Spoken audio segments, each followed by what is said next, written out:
College. Before that, I want to remind you that you can leave your camera off or you can turn it on. And please remember to send your questions with your email address in the chat box. We will make sure to let all of our reps get your questions so they can answer your inquiries at a later date. So please, Carla, take it away. Good afternoon, everyone. I'm so happy to see you in this awesome breakout room where you can learn about two fantastic options. I represent Lane Community College. We are a fully accredited public college, and each year we welcome about 400 international students from over 50 countries. And you will enjoy studying together with about 10,000 American students. We are in the beautiful city of Eugene in the state of Oregon, which is on the west coast of the United States. It's a small city, very safe and friendly place. And we have mild weather here. It doesn't get extremely hot or extremely cold. And we're in our rainy season right now. So we get a lot of rain. We offer the 2+2 program. So you study 2 years with us, and then you transfer to a 4-year university for your final 2 years. And after finishing 2 years at Lane, you will graduate. This is the 2-year associate's degree. We offer more than 50 transfer programs. Some of the most popular are business, of course, engineering, computer science, IT, aviation, ESL, hospitality management, and more. And we also offer short-term programs.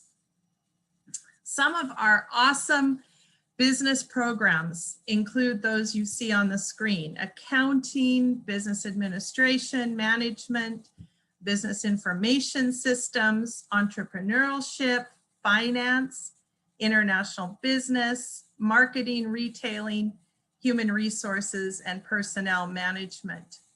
A very special opportunity we have at Lane is a 2+1. So you can get a bachelor's degree in 3 years.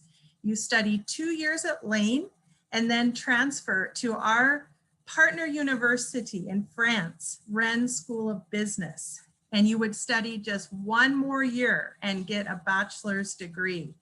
So that is a 3-year bachelor's. And if you study 1 more year, you could get a master's degree. All courses are in the US and in France are taught in English. And we also have university partners in the UK that offer similar business programs. At Lane, we have a small class size, about 21 students in a class. So you can easily talk with your professors. And we provide free tutoring for business, all the business areas and economics. And we have knowledgeable and experienced professors. All of our courses in business are fully accredited, and we offer fantastic business internships. So if you want to get practical hands-on experience, you can do that at Lane. And after graduating from Lane after 2 years, you would have the opportunity to work in the US for 1 year with the OPT program. And then you can transfer. Our graduates transfer to over 90 universities in the US, many of them top, including University of California and Stanford in Texas and Washington, and our international partners in Australia, New Zealand, France, and UK. We also, like I said, have small class size. We have scholarships for new international students up to $3,500, great internships, peer mentors, student leaders who help all of the new students when they arrive. Very special about Lane, we have very affordable tuition, about $10,500 per academic year. You have special focused academic advisors that help you one-on-one while you're at Lane. Free tutoring, arrival assistance, including free airport pickup, and many fun trips and social events. We go to the Oregon coast, the Pacific Ocean. We go to NBA basketball games as a group. It's really fun. We have fantastic shopping. Oregon is tax-free state. So we go to the Woodburn outlet malls and we go to a lot of the national parks. This is Crater Lake National Park. This is our international programs team. We are all here on campus to support you and promote your success at Lane. One thing you need to look at is housing. Where will you live? Well, at Lane, we have new, beautiful, fully furnished student apartments. You have a private bedroom in a full apartment with a full kitchen, computer lab there with free printing, study lounges, community rooms, even free bicycles. So our city is very beautiful to ride bicycles around. These are a few pictures. This is the living room in the apartment, the kitchen, dining area, and another shot of the kitchen. If you're interested, I would encourage you, link with EducationUSA, apply today. We welcome students every September, January, March, and June. And our application is entirely online. Thank you so much for joining this event today. Again, my name is Carla Anderson. Please feel free to write down my email address. Any questions that you have, I would be more than happy to answer. Thank you so much. Thanks so much. Thank you, Carla, for all of that information. And now we'll move on to Boris Polacek from Cal State Northridge University. So please take it away. Yes, perfect. Hello, everybody. Thank you very much for joining us today. Carla, great presentation. Let me just share my screen real quick. Can everybody see the correct screen? Since I'm working on two screens, everything is good? Okay, perfect. Awesome. Well, thank you so much. Without further ado, my name is Boris Polacek, and I'm the Outreach and International Programs Manager at California State University Northridge, or as we call ourselves, CSUN. So whenever you hear me talk of CSUN, that is us. As you may know, we really like to abbreviate things here in the US. You may have heard about us, and let me explain a little bit more about our institution. Let me move the slides. There we go. Okay, perfect. Awesome. Now it's moving. So CSUN itself, we are actually located in Los Angeles, in the northern part of the city of LA, about 40 minutes away from the Los Angeles International Airport. And we are part of the California State University system. Carla referenced the CSU system before in her presentation. We have 23 different campuses throughout California, and CSUN is among the top 3 largest of those CSU campuses, with a student enrollment of close to 40,000 students. Again, in Los Angeles, we're very close, within driving distance, to a lot of major sightseeing spots that you might know out of the movies. Hollywood, Walk of Fame, Santa Monica, all of that is very close to our campus. A couple of facts, as I mentioned, we are one of the largest CSU campuses, 40,000 students. Out of those 40,000 students, we do have 3,000 international students studying on our campus from more than 100 different countries. So it's a very international environment. We have a very diverse campus and a very diverse student body. It's actually one of the most diverse campuses in the United States.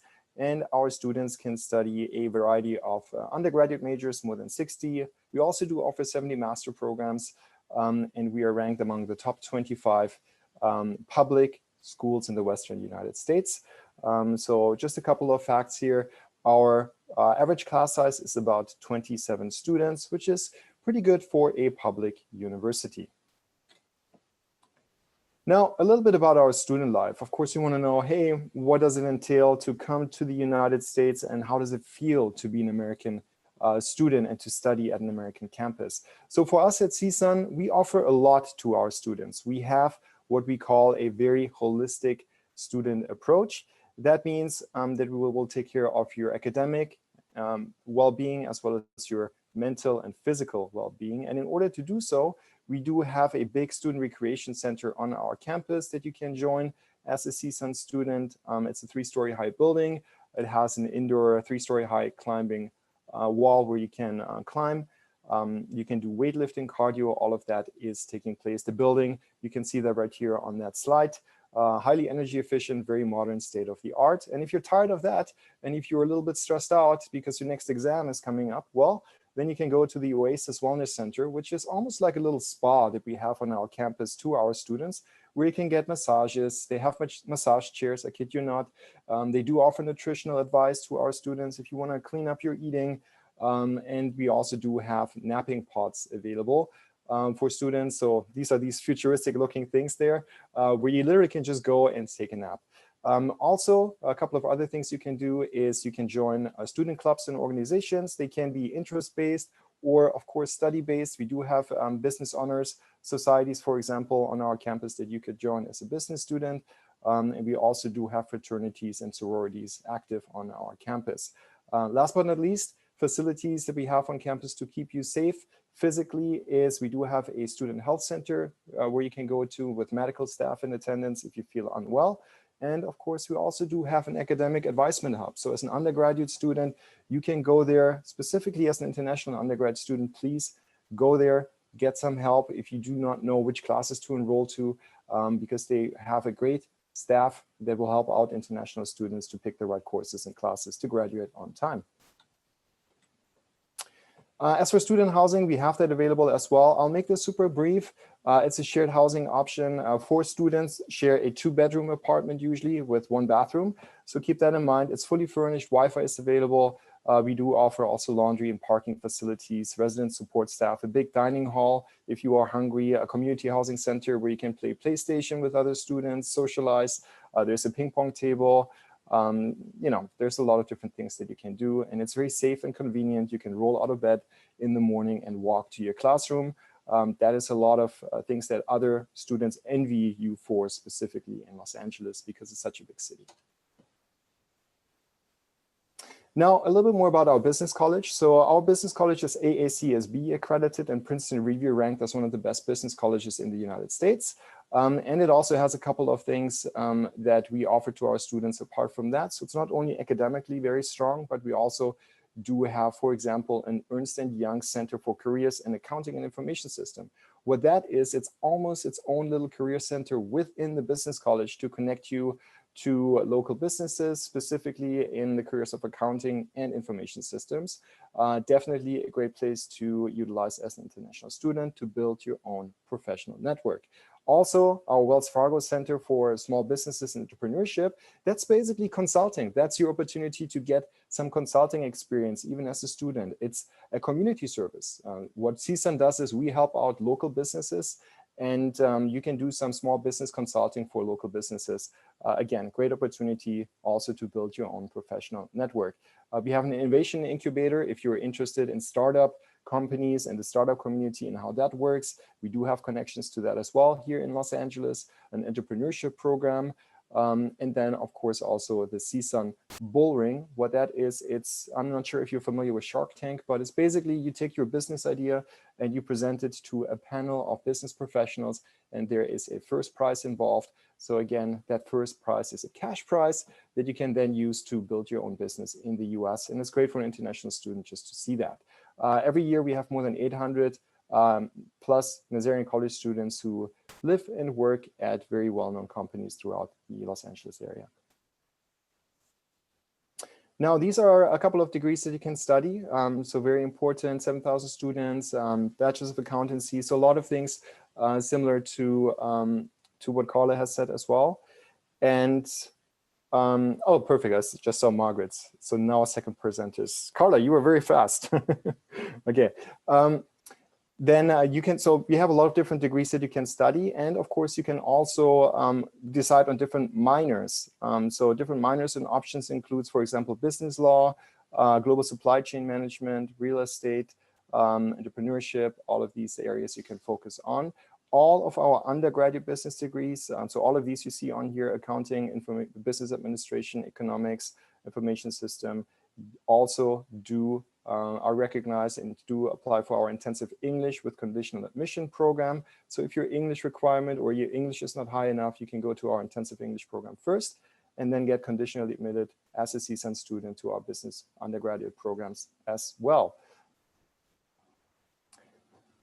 Career Center, another great resource that we have available also to all of our students and to international students further on what you already have at the Business College. You can go there, get help with your resume, interview tips, seek out internships, connect to local employers, and connect to our alumni network. Our alumni work at very reputable companies throughout the nation. So it's, again, a great resource for you as an international student to explore, build your own professional network, seek out internship opportunities. They also do offer virtual job fairs on our campus on a regular basis where you can connect, again, with local employers and seek out those opportunities.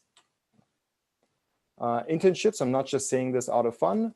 These are a couple of places where students have interned here at CSUN, at Google, Amazon, Warner Brothers, Tesla. When it comes to freshman admissions, I will just briefly go over this. As an undergraduate student, you should have good grades to apply to our school, a 3.0 GPA. So that's about a B average, if that helps you. You should have already graduated from high school or are in the process of graduating. And you should have an English proficiency of at least 61 TOEFL or IELTS 6.0 as an undergraduate student. We also do accept Duolingo 95. You can submit everything online. The system that we're using is called Cal State Apply. If you have any questions, please feel free to reach out. And let me not forget to mention that we also do accept transfer students. For example, if you decide to go to a community college first, such as Lane, and then decide to transfer to CSUN as an upper division student, we do accept that as well. If you have any questions, please feel free to let me know. Tuition and scholarships. Sorry, Boris. Yes. How am I at time? I'm good? Okay. You're good. I'm sorry. Awesome, just making sure. Awesome. So super quick, tuition and scholarships. We do offer scholarships, but as a public institution, we do not have any pre-arrival scholarships in place.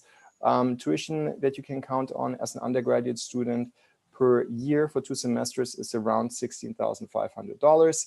And that is based on 24 units, which is the minimum F1 immigration requirement as an undergraduate student.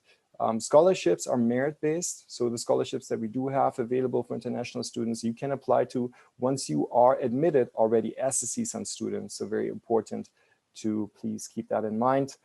Since they're merit-based, that merit is based on your performance at CSUN. So yeah, if you have any further questions, please feel free to let me know. Contact information, if you need to reach out to us, you can either reach out to myself, you see my name right here, or to Vanessa Andrade. If you happen to be a Portuguese speaker, Vanessa was born in Sao Paulo, so she's originally from Brazil. I myself am originally from Germany, so I can help with German as well. And we have another team member, Natalie, who was born in Argentina, so she does speak Spanish as well. So we got you covered if you want to reach out in your own native language. And then the last slide is just something that usually freezes on me. Let's see, it looks like it might have done that again. The last slide basically just contains a video if you want to see how it feels like to be a day at our institution. You can find that on YouTube, A Day as a Matador. Highly recommend to play that video to get a better understanding of our campus. With that, that's it. Thank you so much. Okay. Thank you, Boris and Carla, for all of that valuable information. I was wondering if you have any advice in regards to that transition that is a possibility for international students to transition from a community college to a 4-year institution. So say, Boris, you mentioned that is a path that some students take. And Carla, you also mentioned some of this. So maybe could you give, because we have a little bit of time, Could you give a little bit of insight into what does that look like, and maybe an example? Yeah, sure. I'll start and then Boris can add. For Lane Community College, the advice I would share with you is to have a very close relationship with your academic advisor. So at Lane Community College, we offer fantastic advisors focused just on you. So you can meet with them often. They work full time. They will be key in helping you transfer. And Lane is fortunate. We have many excellent university partnerships. So there's a lot of opportunities for you to find a great university after Lane. Just stick close with your academic advisor. And usually they might help you apply to 3 or 4 universities. And then the university that offers you the biggest scholarship is the one that many students choose. And some of our partner universities even give full scholarship for the final 2 years. So scholarships are another piece that we really help students to access. I even write letters of recommendation for our students so that they can have access to really great scholarship opportunities. Perfect. Yeah, thank you, Carla. And just to add on to that, yeah, it's definitely a great opportunity for international students to do that and to look into. As you may know, specifically for Southern California and here in Los Angeles, the cost of living is a little bit higher, right? So a community college and to attend a community college first might be a great way for you to save some costs. So that's another factor that you might want to consider. For us specifically, we have another bonus, if you will, if you come in as a transfer student from a community college. The initial GPA requirement that I mentioned of 3.0 actually for transfer students goes down to 2.0. So that's a great thing to consider, specifically for CSUN. So yeah, that definitely helps also with your acceptance into our business programs. Yeah, and I'll add a little bit more too. We do have students who come and start at Lane who actually were not able to get admitted to their dream university. And so they come to us and they have a fantastic time. They graduate with the 2-year associate degree. And then they're able to apply again to that university and be admitted. Like Boris said, a lot of universities love to welcome students who are transferring from community colleges. So it's a great path. Absolutely, absolutely. I think that is the beauty of higher education in the US, that there's so many options that maybe you haven't considered. And as you start walking that path, they start to come up. And I was wondering, what are some of the dates, the deadlines for both of you, for you, Carla, and for you, Boris? And how have they, if at all, adjusted or changed during this COVID era that we're living? Carla, can we begin with you? Yeah, sure. So we have 4 intakes every year. So we're very flexible with your time frame. So our deadlines are November 1, and then you would actually come in December. February 1, you come in March. So that application is open now. May 1, and you would come in June. And August 1, you will come in September. And it has changed slightly, Maria, because we opened summer for the first time. So we have traditionally not welcomed new students in summer, but we have opened the application. Our current application is open for March, June, and September. So I would recommend, if you're interested in any of those 3 terms in 2021, you can actually start the application process now. Perfect. Thank you, Carla. So for CSUN, since I mentioned before, we use an application system called CalState Apply for the CSUs. For international students, if you basically can apply to either the spring semester or the fall semester. The next available semester is the fall 2021 semester, usually starting by mid to the end of August. The application is currently open through Cal State Apply, and you can apply all the way up to May the 31st of next year. And these application windows are usually always the same. So let me go back. For the fall semester, application opens October the 1st until the next year, May the 31st, to apply for the fall semester. For the spring semester, application usually opens on August the 1st and closes by October the 31st. So spring semester, you have about 3 months to apply during summer. And for the fall semester, you have almost half a year to apply over the winter and over fall.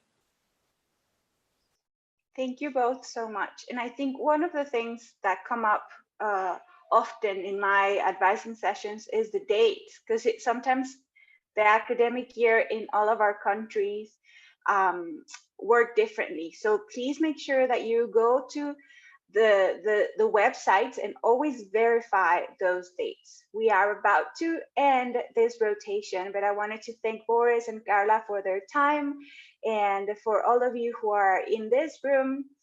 We'll still have 6 other talks, so make sure that you bombard them with your questions and share all of this information with your friends and encourage each other to apply.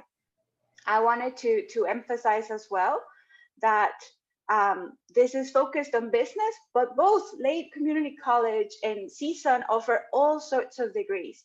So also take advantage of that diversity and flexibility in academics. Right, Boris and Carla? Yes, we do. Thank you so much. Appreciate it. Okay, so we should be finishing. And I don't know, Jefferson, do you have any questions or anything you want to add? I just want to say that we did have some questions on the chat function, and they will be made available to you guys after these sessions. So don't worry, every question will be answered later on. Thank you.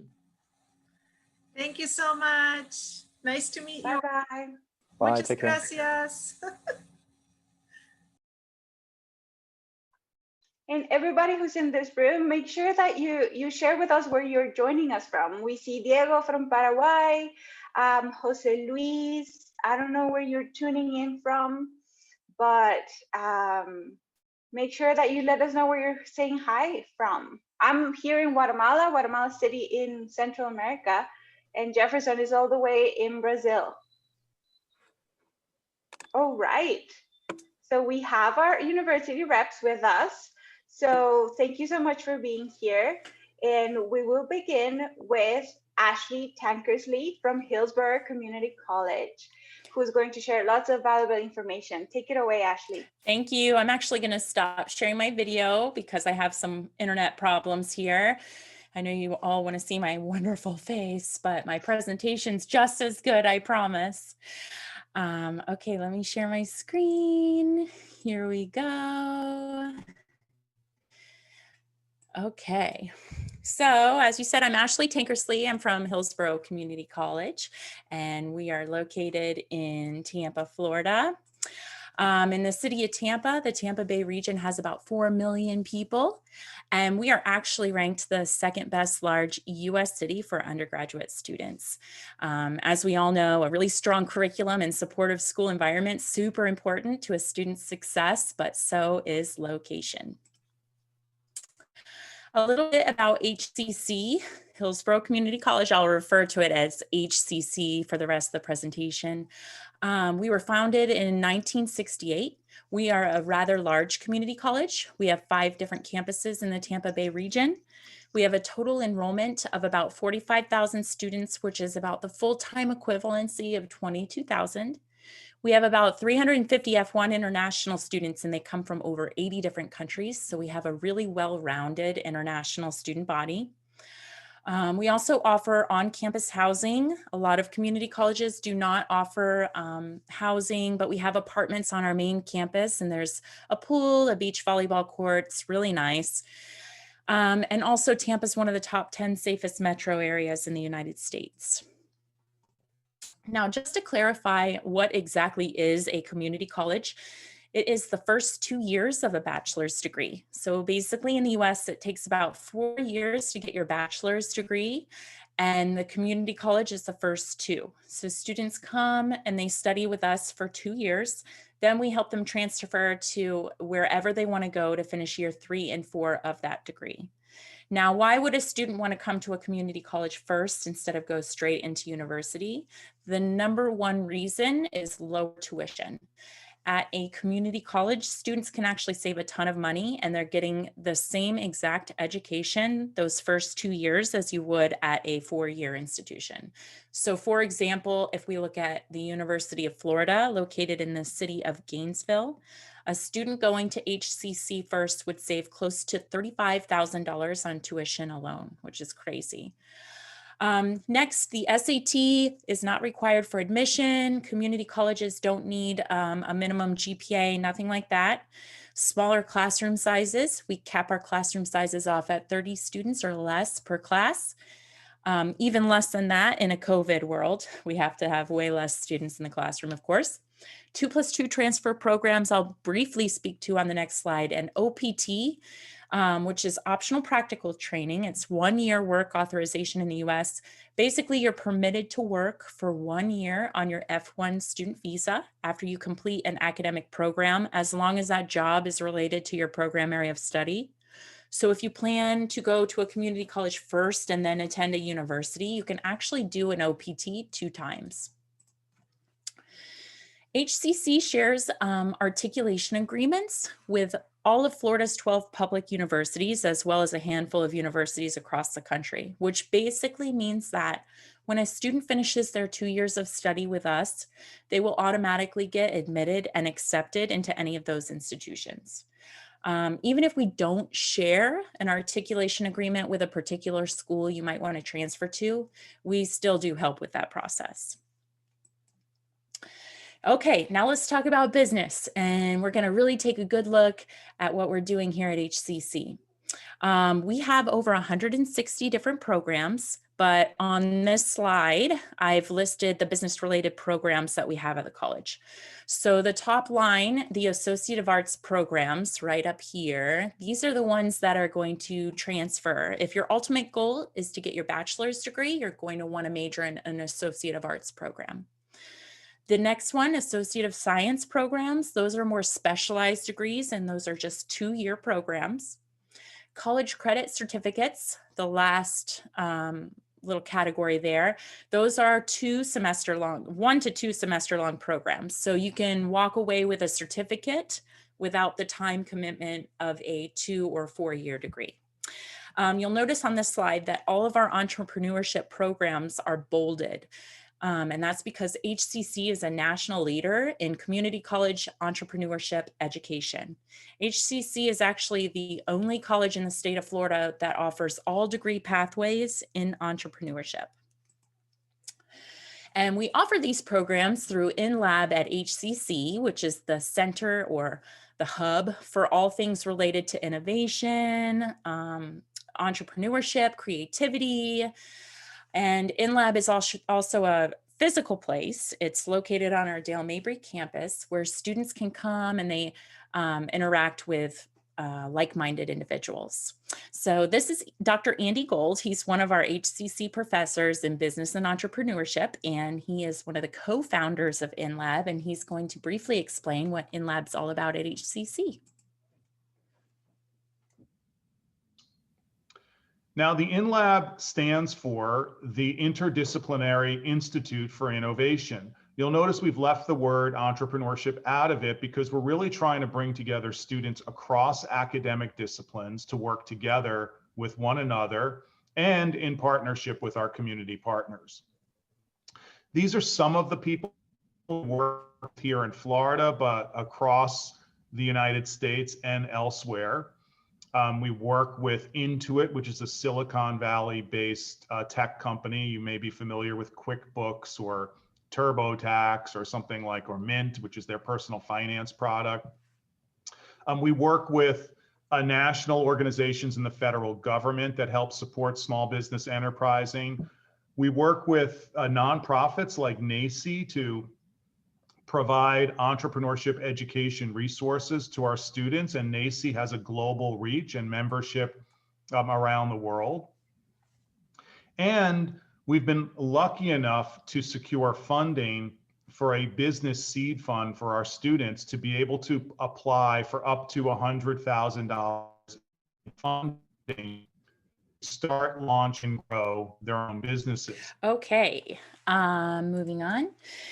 So Dr. Gold spoke to the community programs, and I'm going to go into a little bit of detail here about the events made possible through InLab. We actually have 30 workshops a month offered for free. It's open to the general public and, of course, our students on specific topics like using Excel for small businesses, and also on topics a bit more granular like design thinking or social media marketing. And also we have workshops on legal issues that you might encounter as a business owner. And the cool thing about these workshops is that HCC is serving about 600 to 700 people monthly. And those people are attending virtually from around the world. Of course, if you want more information, please do send me an email. I believe they might be or already have uploaded a link so you can check out these workshops yourself. I know that HCC program directors, they're really excited about offering the workshops to a diverse audience and to different cultures from around the world who are able to, share their own experiences and cross-collaborate with them as well. Here's Dr. Gold again, but let me quickly review the slide that he's standing in front of. It looks a little wordy and confusing, but so basically there's 4 pillars that make up the framework of InLab. HCC's academic programs here, we talked about, all the different programs we offer. Community programs are those workshops and events that I went through. Veteran programs, it doesn't really pertain to you, but we do a lot of work with the military veterans in the area because there's a large military base here in Tampa. Now I'm going to let Dr. Gold briefly speak about the last pillar right here, Research Institute programs, as well as a bit about some exciting funding opportunities for our students happening through InLab. This might be of interest to you. The Research Institute is a center that offers a human-centered problem-solving services to the community at large. Human-centered problem-solving is all about building empathy for the audience of people that you think are experiencing a problem, and then kind of getting inspired about what exactly their life is like so we can build a more meaningful solution for them. Students from any academic discipline, whether they're in our entrepreneurship program or not, along with faculty across academic disciplines, are welcome to join one of our design teams and then take on a client project working for an agency or a company in Tampa Bay to solve a problem for them. It's a really exciting opportunity for students to be able to take advantage of. And it's a great way for you to get to know your faculty and fellow students. The last thing I just want to mention is we've worked really hard to secure a seed fund for our entrepreneurship students that have good, solid business models. We can offer students a unique opportunity to apply for up to $100,000 in funding through our seed fund. Only had it for about 14 months, but our seed fund has funded 14 businesses. This year, despite COVID, those 14 companies will generate about $1.3 million in aggregate revenue and create 12 new jobs. We're really proud of that, and we're really excited if you would consider coming to HCC. I think you'd add a lot of value to our culture here at the college, and I'd be excited to meet with you and work with you as well. So have a great day and enjoy your journey in searching for a college. Again, my name is Dr. Andy Gold. Please reach out to me if I can be of any further assistance. Okay, perfect timing. I will say really quickly that Dr. Gold, when I told him I was going to be presenting tonight to you guys, he recorded a over 10-minute video. He was so excited to talk about all of his stuff, so I was only able to use little clips here and there. because he does love his international students. Coming from a community college, our admission requirements are a little bit different, so I'm going to quickly review those. You just have to fill out an online international student application. There is a $50 application fee normally, but it's waived for applicants who are here tonight. So anyone sent or working with an EducationUSA office in general actually doesn't even need to fill out or to pay the $50 application fee. And then you have to submit your high school transcripts or graduation certificate. Also submit your English language proficiency, whether you took a TOEFL or IELTS. Most popular is the Duolingo because it's cheaper and it's quicker. And you just need a 90 or higher. Submit your copy of your passport's bio page and proof of your financial support. And that's it. There's my email address if you guys have any other questions, and I'm going to pass it on over to Ryan. Yeah, thanks a lot, Ashley. Mm-hmm. So let me get my presentation pulled up here. Buenas tardes or boa tarde, whichever is appropriate. Thank you all for joining us. So my name is Ryan Griffin, and I represent the University of Missouri. You will often hear us called by our nickname, Mizzou, which I've got in the upper left portion of the slide here. We're a comprehensive research university located right in the center of the United States. So you can see the US map there. We'll help your geography out by pointing out that the state of Missouri is the one that's highlighted in gold. The city we're located in is actually Columbia, Missouri, and it's right in the center of the state of Missouri. So as a large university, we have about 31,000 students, a diverse student body. Those students represent all 50 of the US states, as well as over 100 countries from around the world.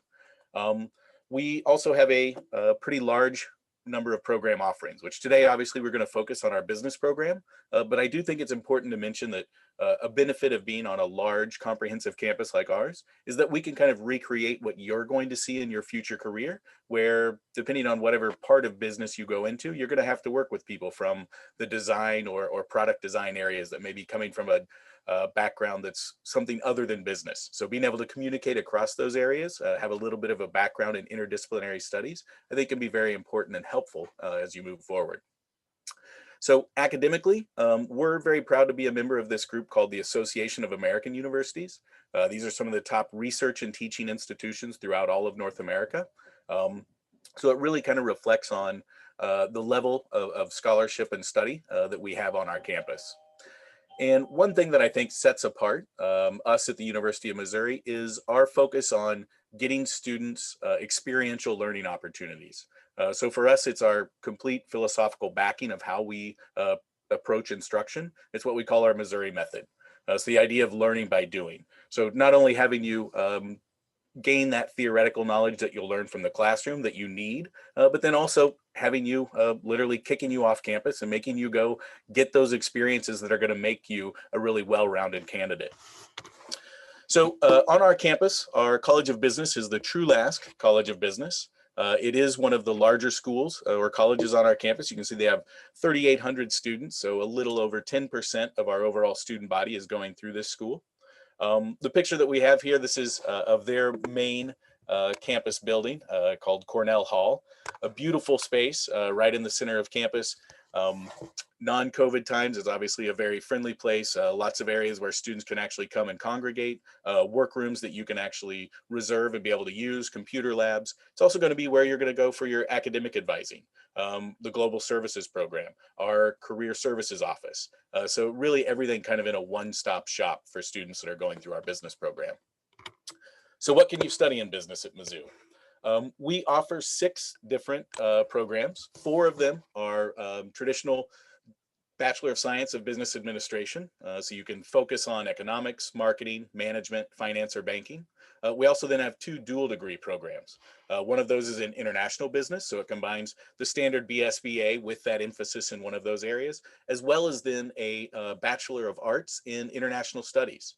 So for students that are looking to work in different areas of the world, that international studies part allows you to select the area of the world that you're thinking of wanting to go and do business in and learn more about political science, geography, culture, language, if it's appropriate.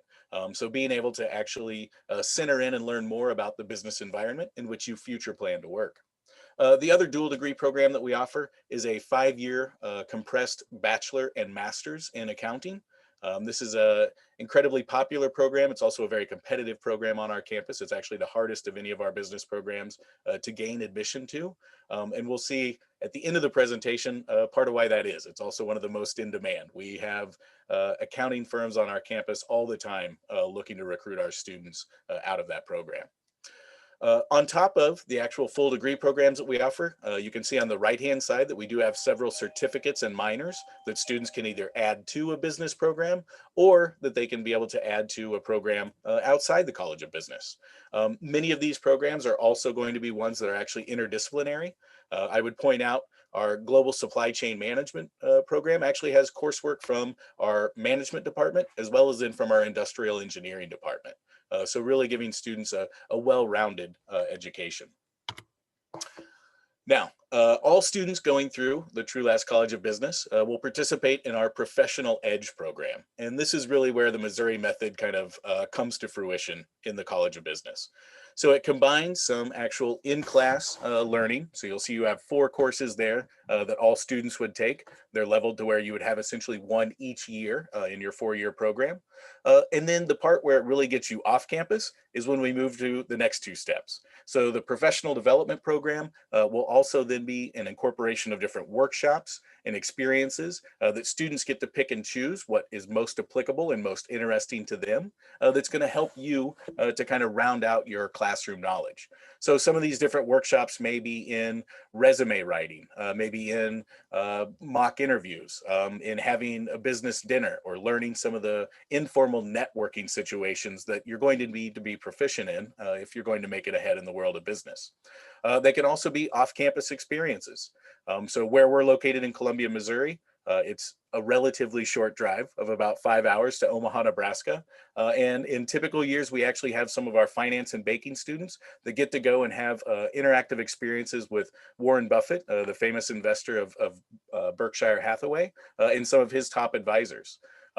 Other experiences that students can have will actually have different former alumni that are now CEOs or business professionals to come back onto campus, run workshops, give presentations to students. So students are able to get a little more of that outside the classroom experience. And then the keystone piece of the Professional Edge is actually a required internship. So it is actually a graduation requirement. Students cannot graduate from our True-Last College of Business without an internship. But because of that being a graduation requirement, our career services offices there has excellent connections with all sorts of different firms in all sorts of different areas to be able to place students into those internships. Those can be summer internships. They can run the length of a semester. We've even had some that will run for over the course of a year. And actually the last graduating class, our May 2019 class that we've been able to compile all the data for, we found that students averaged 1.8 internships. So meaning that most were actually doing 2. So doubling their exposure to different corporate cultures, doubling their opportunities to maybe have post-graduation internship or employment offers that come their way. So now I want to focus on maybe a few different other areas that students can kind of outside the classroom continue to foster their ideas within business. One of those is in our Shark Tank style entrepreneurship competition. So this actually happens every year on our campus. Students are able to, with the help of faculty members, come up with a business pitch, be able to pitch that to a panel of experts, and then the winners are actually going to be funded to receive startup money for their different ideas. So the student we have here wearing the shirt that says Pollinate, his idea was actually to improve some of the parcel delivery services in East Africa, and in particular in Kenya. His company Pollinate is now actually working with the top e-commerce businesses in Kenya to provide more reliable and more speedy service for those customers. We also have on our campus the Entrepreneurship Alliance. So this group is able to reserve special sections of our student center, which is one of the most populated and most high traffic buildings on campus, that is reserved for students who have ideas around retail sales. So students that maybe have products that they already want to sell, want to take to market, we have dedicated space right in the middle of our student center for students to be able to do that. Other ways that we look to kind of get students out of the classroom and taking their ideas from germination to the finished product. One of those is our RJI, that stands for Reynolds Journalism Institute Student Innovation Competition. So this happens every year. My university is actually very well known for its School of Journalism. They have the first School of Journalism in the world. And so they host every year a competition in which journalism students go and form their own teams, usually picking from computer science, information technology, business, marketing, entrepreneurship, forming a team that's going to attack a different problem for journalists worldwide. And then they actually create something to solve that. The winner of the competition on our campus is also then sponsored to actually help get that product out to journalists worldwide. And we've seen these become very popular Apple App Store products as well as Android App Store products. So students have actually been able to see very solid revenue streams from what they've been able to produce out of these competitions in the past. And then the last center that I want to highlight on here is our International Trade Center. Again, completely housed in our Trulaske College of Business. The International Trade Center is part of our mission as a public institution in our state of Missouri to help business and growth within our state. So specifically how they do that is they work with existing Missouri businesses that feel that their products or services might be able to find markets outside of the US. So student intern teams led by faculty members as well as professionals from the International Trade Center begin their research on our campus. So looking at different market aspects, taking into consideration what the business, obviously the products and services they have, but also the owners of the business or the CEOs, what their vision would be for that. And then in typical years, they actually get to travel to the proposed locations.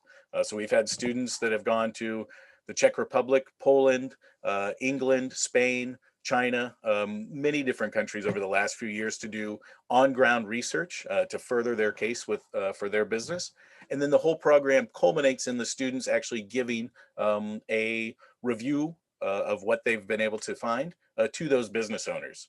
And as I've been able to sit in on several of these, each one that I've seen has actually ended in the businesses being so impressed that students from the teams have been offered either internships or employment directly after graduation. Some of these students are only at the junior level. They've got a full another year to go, but they already have in their back pocket a job offer from a company that may be in Kansas City, St. Louis, or Columbia, Missouri. So a great way to really show off student skills. And so as we come to the end here, it's fitting to kind of go to the end of your career at Mizzou. So what's it look like when you graduate? So our most recent statistics I mentioned already are from May 2019. Those are the last ones we've actually been able to sift through.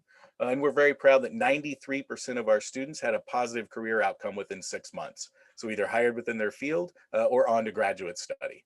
Now, on the right-hand side, you'll see a table here that kind of gives average salaries.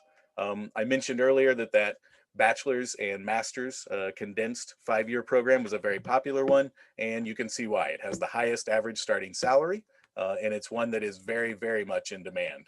In fact, I believe over the last year, we had an over 99% pass rate for the CPA, the Certified Public Accountant exam.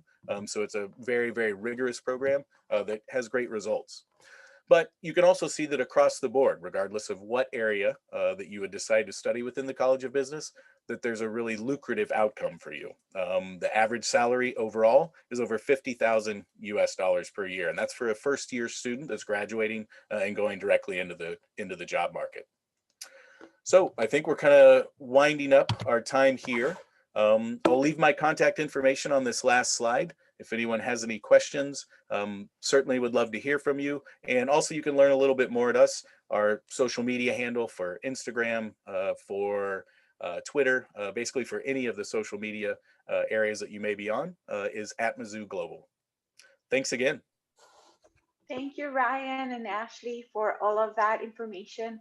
And I just wanted to give a shout out to everyone because we have people from Paraguay, we have Bolivia, we have Ecuador, Argentina, and Guatemala, Brazil, and the US. So it's a very worldly group. And so I'm so happy that you're all here joining us. Just as a reminder, please take this advantage of having university reps with us to share your questions. Take this advantage, type in your question, type in your contact information, because this is a bridge, a communication bridge that you could take advantage of. If you're here, it's because you're interested in higher education in the US. And I think Ashley and Ryan may be able to give a little bit more insight on the value of having that communication with a student, on how the name of a student starts to pop up in your mind as a counselor, and that is very valuable, right? Maybe in the last 40 seconds you can attest to that, Ryan or Ashley. That's right. That's definitely correct. Yep. Yeah, I would certainly second that. It's one where you love to recognize the name and also then be able to, ideally in the time before, right, maybe place it to when you actually maybe met them in Brasilia with Jefferson, or perhaps in, you know, well, wherever it may have been, but it certainly is a great thing. Thank you.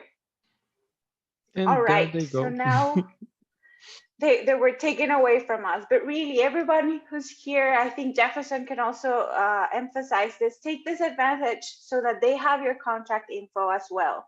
And this bridge of communication can be, in the end, very valuable for getting more details on the programs or financial aid if you need it. And so really, it's important. We are copying all of your questions and sending them to them. Hi, everyone. Hello, Maria Luisa, Jefferson.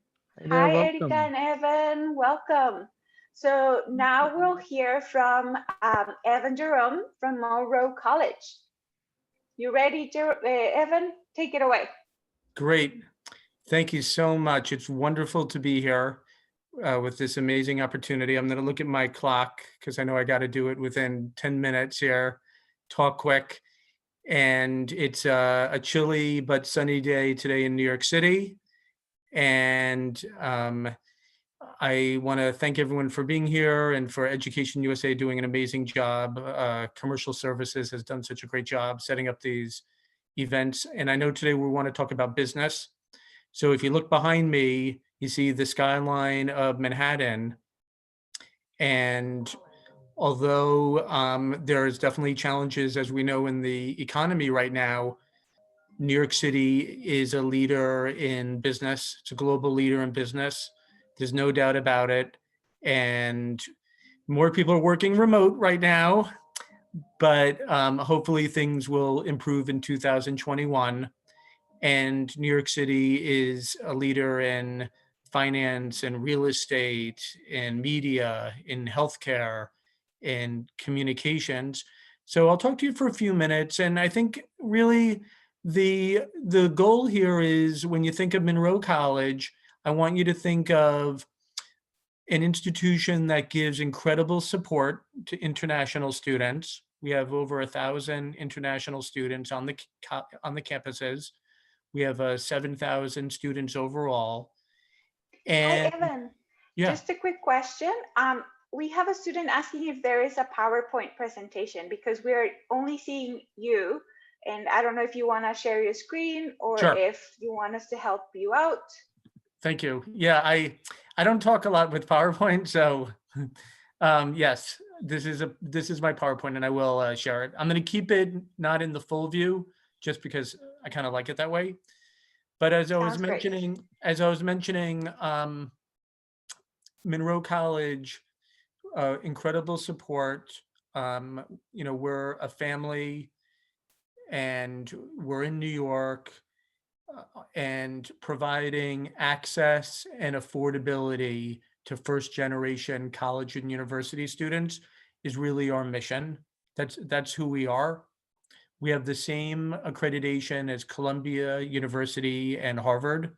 We're regionally accredited by Middle States, and all of the credits at Monroe College can be transferred to pretty much any institution in the United States. We're more career-focused, and students take different majors related to their careers in different industries.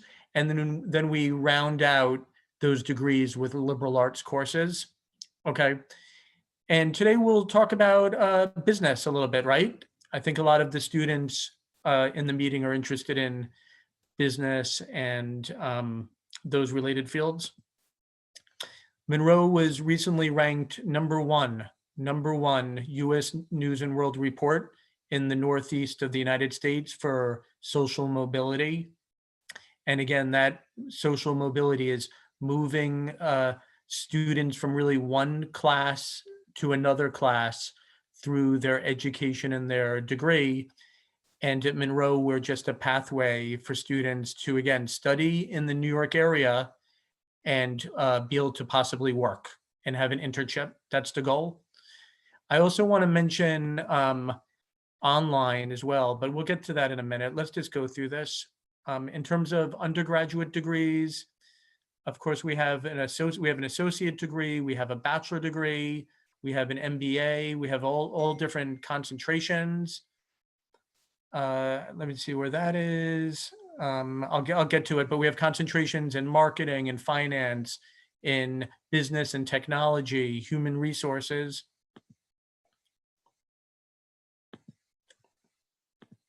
Accreditation I talked about. I talked to a lot of the aspiring business students about accounting.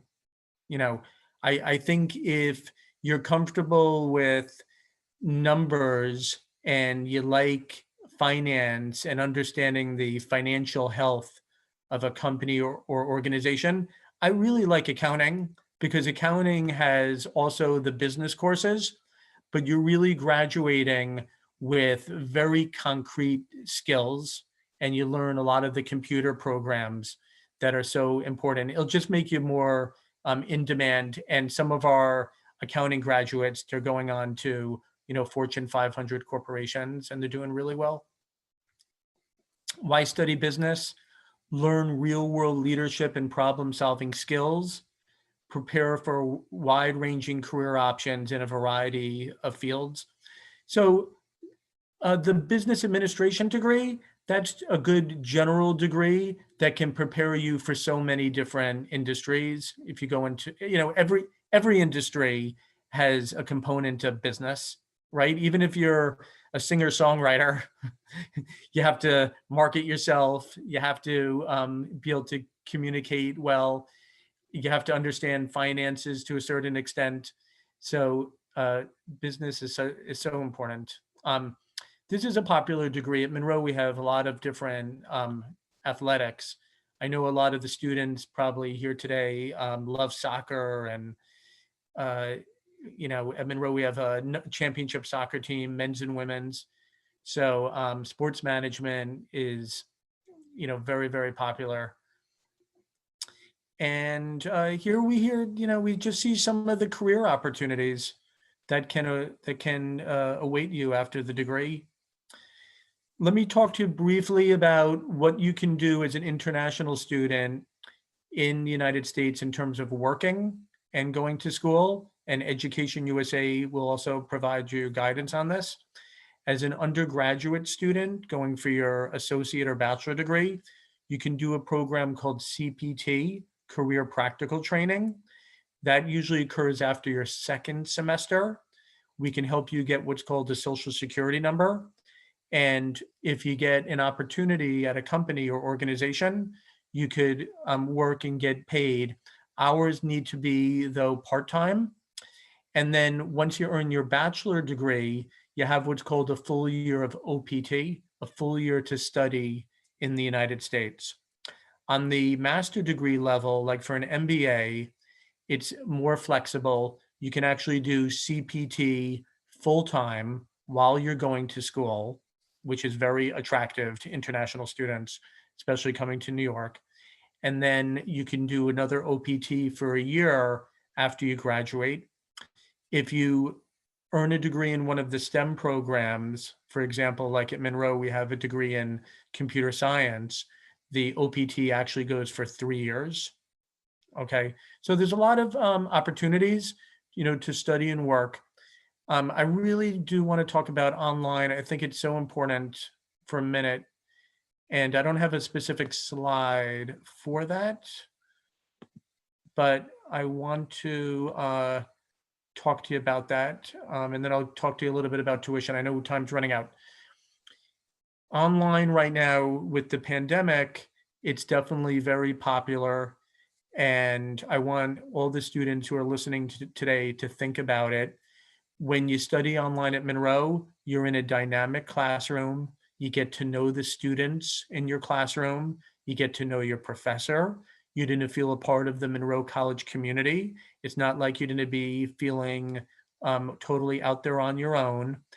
And it's a great way to now start earning credits, either to complete the degree online or to start online and then to travel to New York at a future date.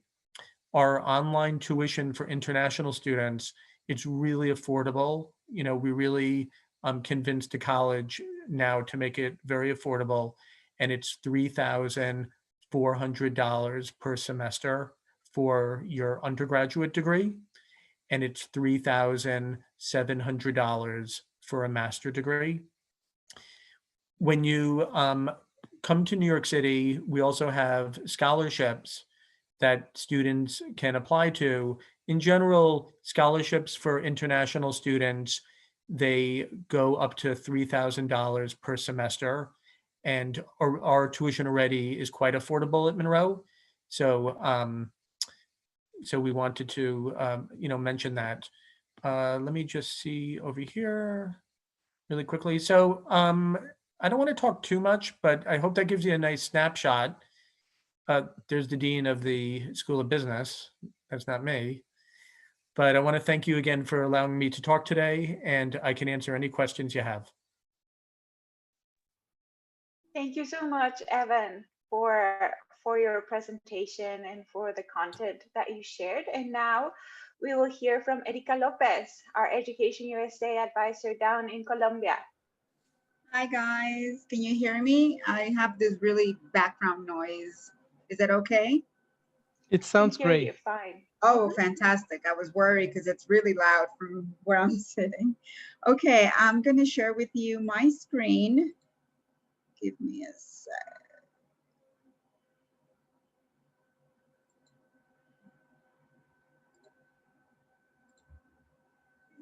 There we go. Can you see my screen? Perfectly. Okay. So hello guys, thank you for being here. I'm going to talk to you about the process for business programs in the United States for undergraduate degrees. It's a very similar presentation that what we did last week. So if you were there, I'm sorry, you're gonna, maybe this can help you refresh ideas. And if this is new for you, hope it helps. And remember to reach out to us for any questions. So pathways to business. Briefly, I'm going to explain what happens once you graduate from a university in the United States. From high school in the United States, you can have two options. You can do associate's degree which is a 2-year university, or go straight into a 4-year university. However, in that associate's degree, you can do a 2+2, which is 2 years in an associate's degree, and then you can transfer to a 4-year degree university and do the last 2 years. So at the end, it will be the same 4 years to obtain a university degree. After that, you have 3 options. You can do graduate certificate programs, masters in business, and or PhDs. So what does it take to do an associate's degree, and what's all the process? So it's a 2-year degree at a community college or at a junior college, and it's usually technology path or transfer path. At the end, it's really what you want to pursue. Some people think and believe that at the end of those 2 years, that's enough for them, and they go into the workforce and get some work experience and later do something else, or simply just with that. So that really depends on each of you. It's a public system, so it varies in size, and is usually about 1,000 students per community college. It's usually non-campus housing, but right now with becoming much more popular, a lot of community colleges are seeing the need to build their own in-housing complexes. So they are having that possibility as well. But if there's no in-house living, then you can find outside, and it's also very cheap and very close to where the university or the community college is. Admissions are open, and sometimes You can do admission process in March, April, May of the year that you're planning to attend, or even sometimes I've seen some community colleges even in June accepting registrations and everything. So also you might need your high school degree transcripts, and or if you've done other studies, then those transcripts as well. An English proficiency test such as the TOEFL IBT, the IELTS, Duolingo, or whatever the university is the community college is accepting. And make sure you check with the university, not the EducationUSA advisor tells you, because they always tell me what test should I take. It's not what we think you should take, is what the universities and community colleges you're applying to accept. It's great for saving money, and also it's a very good way to transfer to a 2-year university. Many people that are planning to attend a university in the United States sometimes feel that it's a bit overwhelming to go straight into a 4-year university when they're so big. So they start off at a community college, for instance, and that's a great option because that's why you can transfer and do 2 more years of university. Here's some associate's degree technical certificates that you can do at a community college, from bookkeeping down to social media assistant. And that's fantastic because I know a lot of people nowadays are into this social media and doing all this, perhaps even a community manager.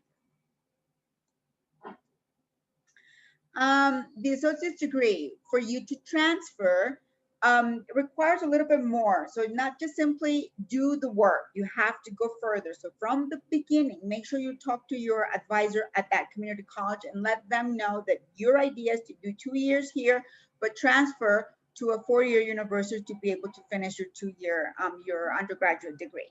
So why is this important? Because you will need certain types of credits that will make you eligible for transferring. So make sure you talk from the beginning, what's the idea, so the advisor can guide you through the process, and it will be a much more smooth process for you. So all the credits that you get, I advised one person who did this, and he did such a good job in his community college that instead of doing 2 years at a university, he ended up graduating 1.5 years instead of 2. So that saves you money as well. So make sure you do this from the beginning. Choose a 2+2 university, a community college that has an agreement with the university. That's very important once again, so all the transfer credits will be easier for you. And apply, make sure you apply as a transfer student. For a bachelor's degree, when you get here, remember, you graduated from high school, you can start off with a bachelor's degree and not do a 2-year associate's degree. Or you worked a bit more, you went into the workforce, now you want to go back to school and to get more knowledge, you can do that too. You can do it through a community college, or you can do it through a bachelor's degree. And in a bachelor's degree, you have different types of bachelor's degree, and I will explain to them a little bit as we go on. You have a BA, BS, BS, BA, and a BBA. I know there's a lot of acronyms for you to understand, but once you see them, they'll become much more familiar with you, because we get a lot of people asking me what's the difference between a Bachelor in Arts and a Bachelor in Science, and I'll explain that to you. So it's a typical timeline for your university. Universities have business schools with undergraduate bachelor's degree, and sometimes others don't. When they don't, you can focus a bit more into perhaps doing a minor in business and then do something in accounting or economics. Or if they do have a business school per se, well, they might demand something extra from you. So make sure you check when you're researching those universities, what is it exactly that they're demanding from you and asking for you to do extra. Some extra things could be a subject test, an SAT subject test. If you're doing perhaps a Bachelor in Science, they might ask you to do a subject test in math, for instance. So make sure that you not only have your SAT or ACT, but also the subject test. Or if the university is only asking for one of those, whether it's the SAT subject test or the SAT plain. Here you have the definitions for the different types of bachelors. So we have Bachelor of Business Administration or a Bachelor of Business Management. And here it's very broad overview of business.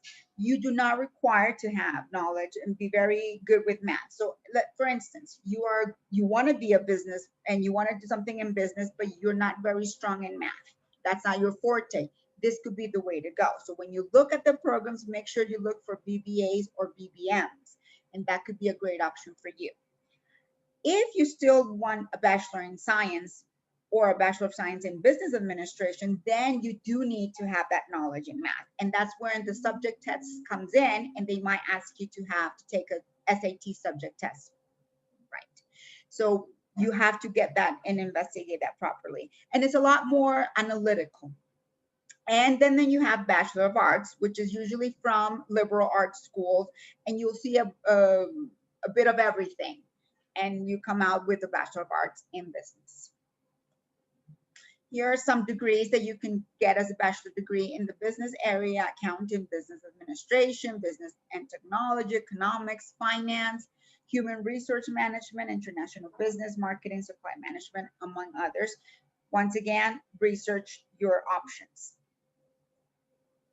Admission requirements, which is bachelor degree, it may vary for each university or program you're planning to apply. So make sure you check what are the application and the fee. I was asked in my other room, what is a fee? A fee is the amount of money that you have to pay for, in this case, for an application. When you fill out the application and the university wants to admit you, sometimes they ask for a fee, and that you have to pay that money. So it can vary from 70, sometimes to 100, 150, depending on the university. And make sure you fill out all the requirements when you do the application. Official transcripts with English translations could be asked, or they could ask you to send them to a third party, which it's a third party who research and checks your transcripts. And these are evaluators, third party evaluators, such as WES, that's one. And there are many others, but that depends on what the university tells you, and make sure you do check with those. Standardized tests, as I mentioned before, SAT or ACT, SAT subject test, and sometimes some universities have become test optional today due to the pandemic. So this is something that you also have to check, because sometimes in your country, testing is not possible in person. And SAT and ACT are in-person testing. So you want to attend a university and a university is asking you to take these tests, you have to let the admissions officer know that in your country, these tests are not being done. TOEFL, IELTS, Duolingo, and so many other tests that the university asks. Make sure you check as well. And I always tell students, check, because some people take whatever test, and then at the end, that test is not what the university needed. So make sure you check what English proficiency test the university is demanding. Essays, supplements, letters of recommendation are very important. I've been told by university reps that the letters of recommendations are as important as the essay. So make sure you know this. Interviews, some universities ask for a one-on-one interview, and nowadays, Zoom, Skype, and whatever program, Google Meet, they might ask you to do that. So be ready for that as well.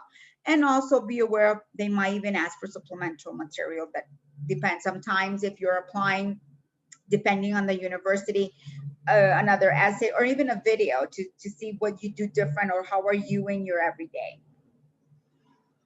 So what's next? How do you begin your research? Because there's a lot to do for you. Remember that this is a process that you need to start at least a year to a year and a half before you apply. So if you're planning to study in the United States, August 2021 or September 2021, you need to start in August 2020, because many deadlines of many universities are on November 1st or December 1st, or perhaps the middle of December or even January. So you have to be aware of time. Time is very important for you to have into consideration all that. And time management is of the essence with this. You need to do this with calm. So these are some where you can research universities and community colleges. College Board and Peterson's, for instance, are great options for you to check. And also make sure you contact your EducationUSA advisor. This is going to he or she in the different countries we're located is going to give you a step of the way. It's going to help you with the 5 steps Samuel spoke to you at the beginning. Research your options. How are you going to finance your studies? The application for the university visa application, and obviously last but not least, which is the 5th step, the pre-departure orientation, and prepare you for that magnificent new life you're going to do when you get to the United States. So make sure you contact that EducationUSA advisor. Also, these are some tips that are great for you to sort of prepare you for studying in the United States. But I also want to take the time to invite you, or if you have anyone who is interested in our graduate business showcase, it will be next Saturday, November 21st. Check the local times, and you can register there at that link that we have there. Or sometimes I even tell people, perhaps you're not finishing, you're still in the middle of your undergraduate degree, but you're planning to do a graduate degree. This is also could be a great presentation for you to attend, because it'll give you an idea what you need to prepare for when you're going to apply for a graduate program. And then at the end, when you were about to graduate from that undergraduate program, you won't have that much work to do. You'll be ready and settled, and your mindset will be ready for what's next. So make sure you attend that, our last International Education Business Showcase. Here, you can find the closest advising center. Check there. Sometimes your country might have only one advising center, and perhaps you don't live nearby, but don't worry, because all of our advising sessions are virtual at the moment. So that's going to be very easy for you. The important thing is for you to have a computer and internet to be able to communicate with an advisor. You can email that person, and that person will get in touch with you to set up an appointment. Appointment via Zoom, via Skype, via Google Meet. It all depends what would be easier for the both of you. So do not put this to the side. Contact that advising center. I'm going to leave it here because I know in my other room people were asking for this, and I know that perhaps Jefferson and Maria Luisa can also add it to the chat box if you're interested in checking this out. How many more minutes do I have left, guys? Well, there's about 2 minutes left, but if you're done, Erika, I don't know, Evan, I don't know how long is that video you may want to share, but we have around 2 minutes. You're muted. I have a quick clip. It's about 30 seconds. I'd say go ahead. What do you think, Okay, Erika? fine. Yeah, that's Make sure to bring it up. Let's do it. Okay. Can I share my screen? And let me Yeah, stop you just sharing. go ahead and share it. There we go. Hold on a second. Hold on 1 second. Let's go to here. Get this ready. Okay.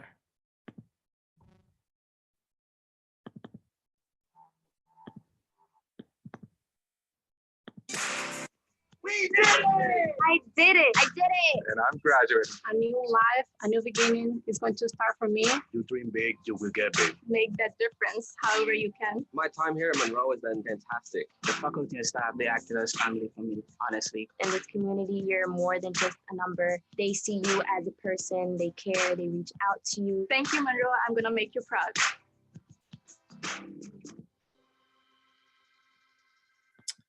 Great. And I just wanted to show that even though it was so quick, we're an incredibly diverse institution. And it's something I think it's very special with the faculty and staff and with all the students. And we really represent the whole New York City region.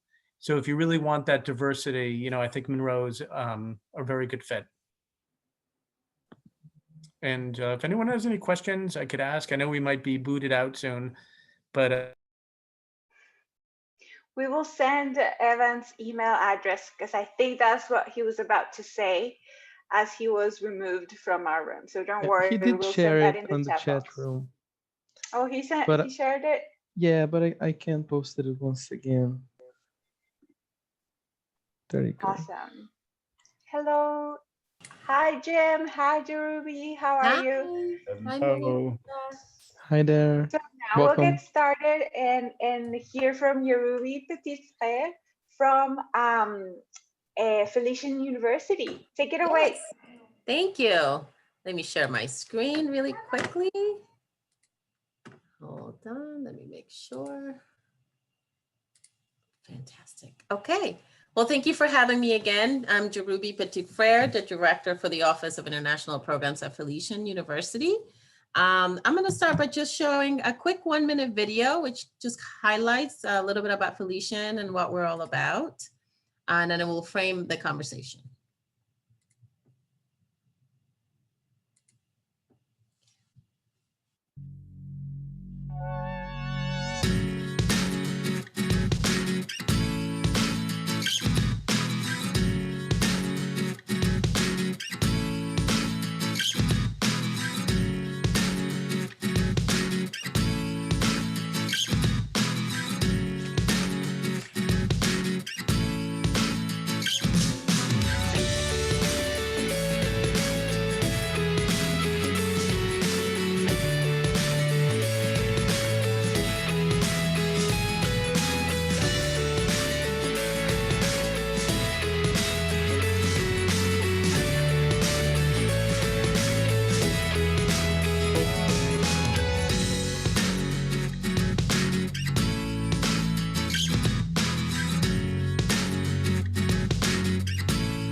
Great. Next. Okay.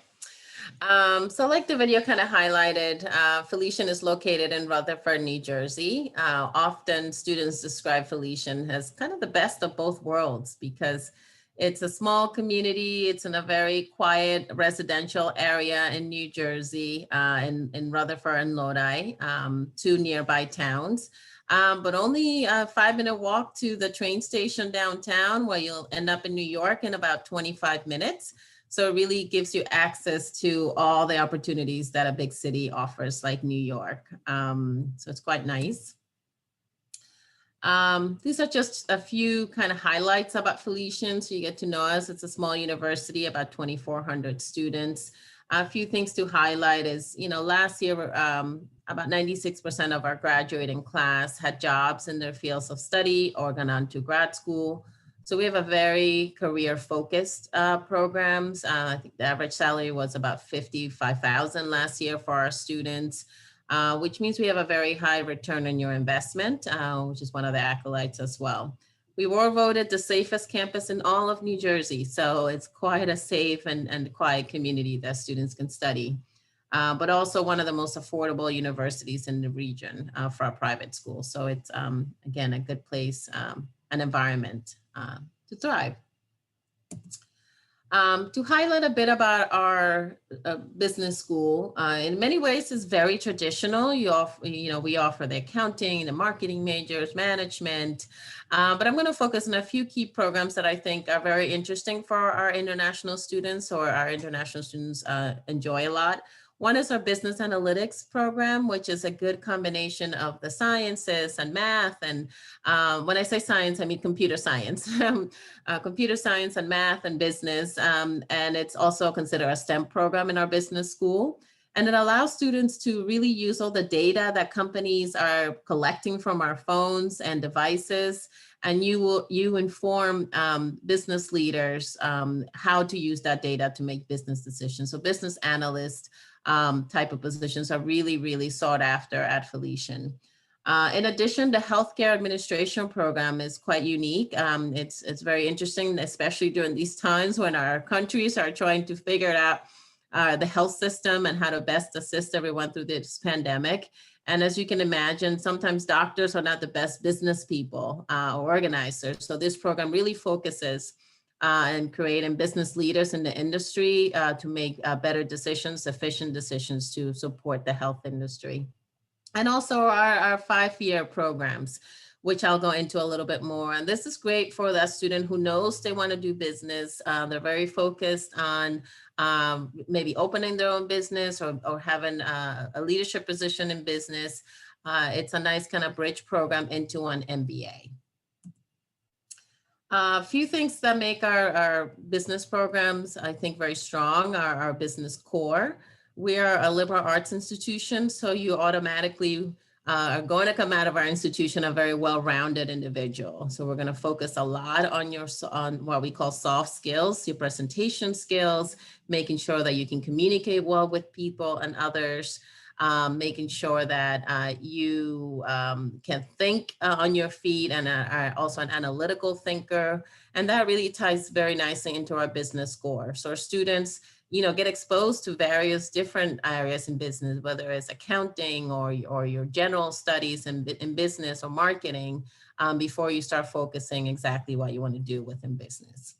And a strong feature of our program is what we call global competency. Every single graduate, especially in the business school, is very much emphasized. You have to come out as more aware of how the world works, not just your individual city or where you come from, but how the world is interconnected. So I'm going to highlight some of those programs.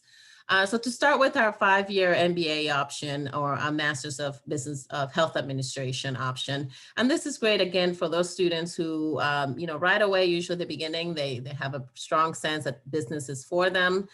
They can enroll immediately and get the opportunity to start their master's program within their last year. And many people don't know this, but it actually allows you to continue to pay the same tuition and also use the same scholarship, which is very helpful because as you do your research and you move on to a master's program, most don't offer scholarships or very limited help when it comes to graduate programs. So starting that as part of your undergraduate program can be very helpful. You can take up to 6 credits. You get a special discount as being an alumni and moving into the program. And there's also a very good opportunity to apply for graduate assistantships because, they get to know you, professors and the school, the different departments know you. So it's easier to get into a graduate assistantship for that program. So some things to think about. And finally, about 1/3 of our graduate students come directly from this program. The other 2/3 are business leaders, business people who are already working and who are part of the program. So it's a great place to network. They are your classmates, they are your advisors. They can tell you how they're doing their work. So a lot of our students express that as they enrolled immediately after. They make really great connections, which helps them with their career. As far as global competency, I also run the study abroad office, and the business school is the most active out of our schools at Felician. The students travel throughout the world, really understanding how the world works, so they can spend anywhere from a week up to a month in Belfast, UK, which is in Ireland area, and Dublin as well. And that's Angelina in the picture studying at American Business School of Paris last semester, last fall. She really enjoyed her time there, and she was a marketing major. Another very unique program is our UN program, UN Fellowship Program. Felician is only one of 35 universities in the US that's part of the UN. We are a nonprofit because of our mission, Catholic mission.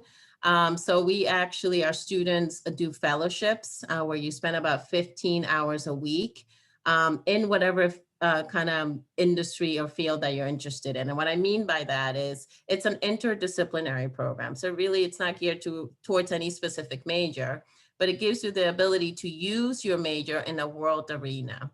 So we will align you with, say, the World Health Organization or the World Bank, who has ties with the UN in working in projects and actually helping world leaders solve, come up with better solutions to problems and reach the goals that the United Nations hopes to reach, the SDGs. So it's a really, really great opportunity. It's part of your program. It's especially great if you're not able to travel abroad or get exposure traveling. You don't have to. It's right here in our back door.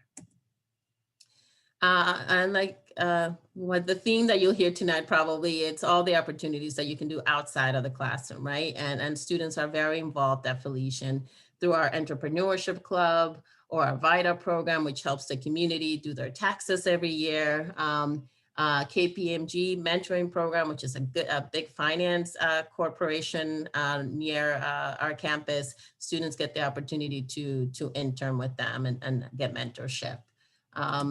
But I'm gonna stop talking. I want to give you an example of what, one of our students, and I know him, he did this video this past semester, and you learn how his experience through the business school. That this school is a small, beautiful school that fits within my character. Well, my character is I like to meet people, and here at Felician University, it's so small that you can take one step there, you meet everyone. Well, with this degree, I was hoping to become an entrepreneur. That's not something that I wanted to do before I came to Felician, but as I met the people through the sheer power of connections here at Felician University, I thought that entrepreneurship would be something cool. And so I had the opportunity to start up a business, and seeing the idea go into fruition inspires me more. It drives me more to become an entrepreneur. Well, when I came here, I noticed that professors actually do care about you. And so a professor of mine brought me to the stock exchange where I met Professor Muir, and he introduced us to a course called Entrepreneurship, Special Topics. And so with that course, you were able to come up with an idea. And so I had an idea that can actually save lives. And so we bounced around ideas, talked to some people, and 6 months later, we're creating the software to develop this app to potentially save lives. And that's all from just one professor caring about a student here at Felician. The Felician way is based upon a culture that supports one another.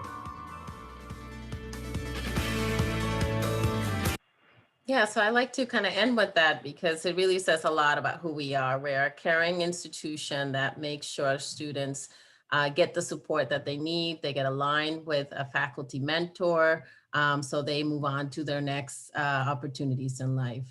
So thank you for the opportunity. Thank you, Yanubi, for this great presentation. Let's move on to Hope College. Jean, the floor is yours. Take it away, please. Your mic's muted. We can hear you. There we go. Now we're good. Great. Thank you. It is good to be here. Great job, Yarubi, and thanks, Jefferson, for the introduction. So what I'm going to do, actually, instead of the presentation, I do want to share a video with you first. So we're going to redo that. But I am Jim Crawley from Hope College. We're a private Christian liberal arts school in West Michigan. And I wanted to show you a 2-minute kind of an aerial video just to start the presentation.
hopefully that gave you just a little bit of a view of what Hope College looks like.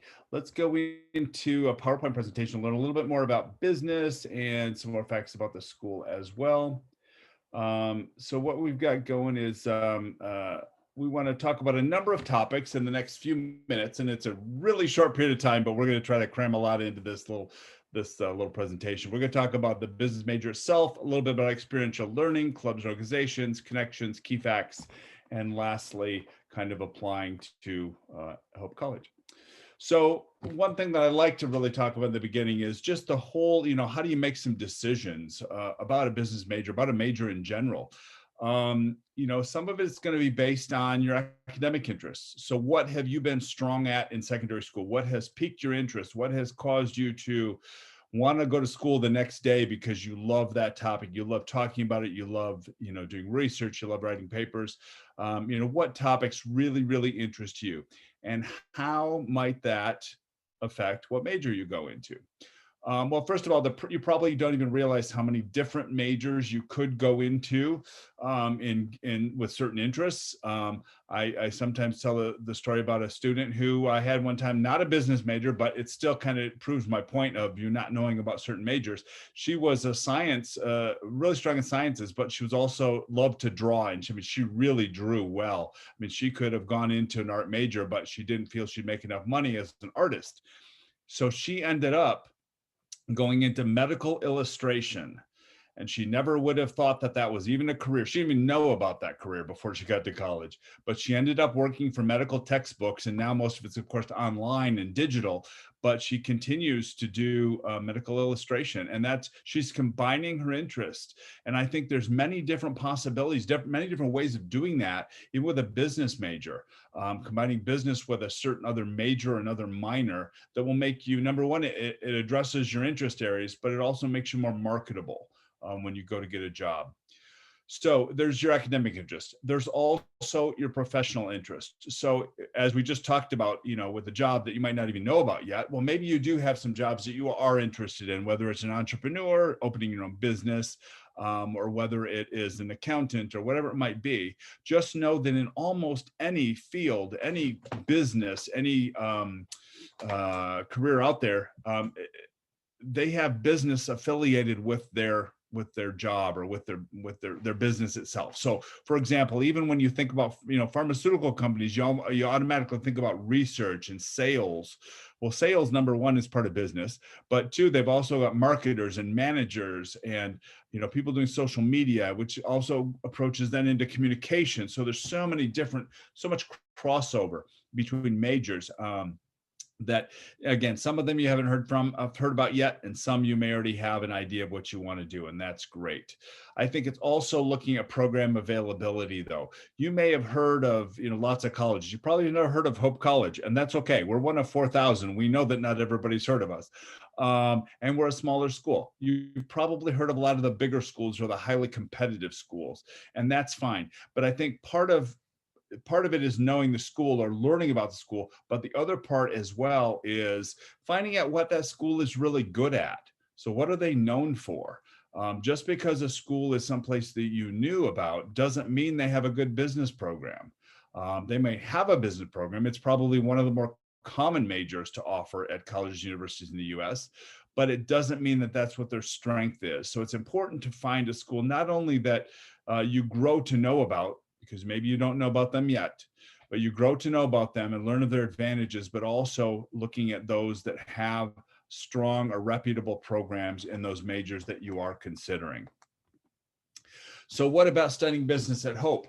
Well, we do offer 3 areas of business: accounting, economics, and business administration.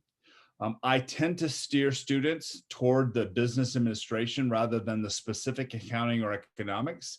And the reason I do that, and it's totally up to the student to decide what they want to do, but the reason I steer them that way is because when students, number one, I want them to be the most marketable people that they possibly can be for internships or jobs. And I feel a general business degree will give them that broad-based knowledge that will open up maybe lots of different opportunities for them.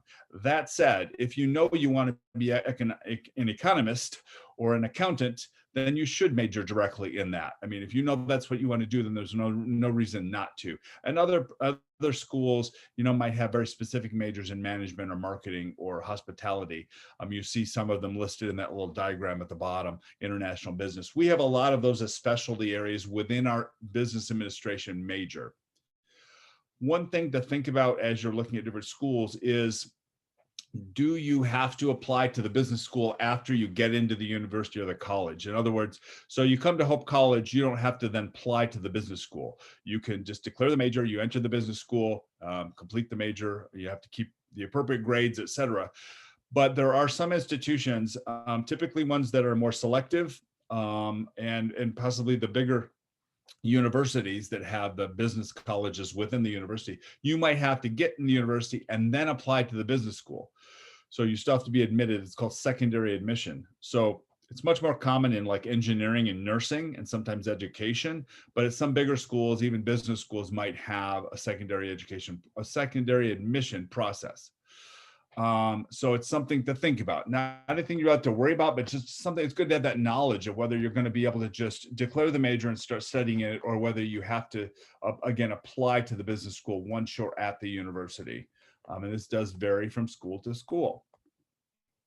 So one of the things that your Ruby talked about, and I like to mention, and I just think it's really important, is what can you do at the university that's going to make you stand out? Because obviously, if you're in a situation where you're going for an internship or a job, and you have a good GPA, and the person next to you has a good GPA, you've done great in your classes, what makes you different? What makes you stand out? What makes you, the one that they might want to hire? And why? And one of the reasons that they might look at you more closely is the practical experience that you gained while you were a student at the university.